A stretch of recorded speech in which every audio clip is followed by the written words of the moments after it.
Un margine positivo di quasi 14 milioni di euro e un saldo negativo di circa 11 milioni, interamente appianato dai fondi di riserva straordinaria. Questo è il dato principale del bilancio 2022 di Abbanoa, approvato quasi all'unanimità dall'Assemblea degli azionisti, la Regione Sardegna e 342 comuni soci, convocata a Palazzo d'Olio a Cagliari. Dall'esercizio 2022 risulta un investimento di oltre 160 milioni di euro per 129 gare aggiudicate, la maggior parte delle quali assegnate a imprese sarde in forma singola o associata. Ad oggi, analizzando alcuni numeri, l'impresa gestisce 46 grandi acquedotti, 7.700 km di reti idriche urbane, 6.600 km di reti fognarie e l'attività di efficientamento e lotta alle perdite idriche ha consentito negli ultimi anni di ridurre sempre più la quantità d'acqua prelevata, trattata e distribuita in rete, dai 272 milioni di metri cubi messi in rete nel 2013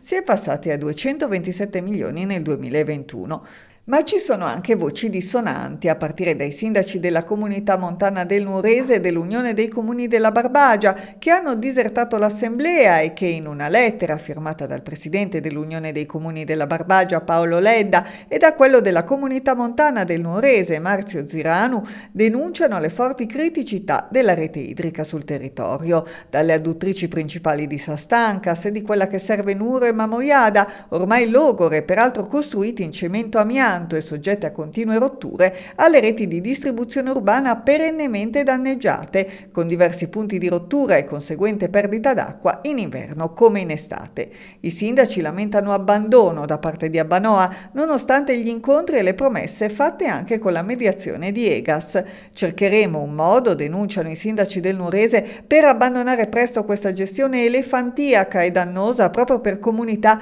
che hanno rinunciato ad ampie porzioni del proprio territorio, della loro acqua e della loro libertà proprio in nome del bene comune.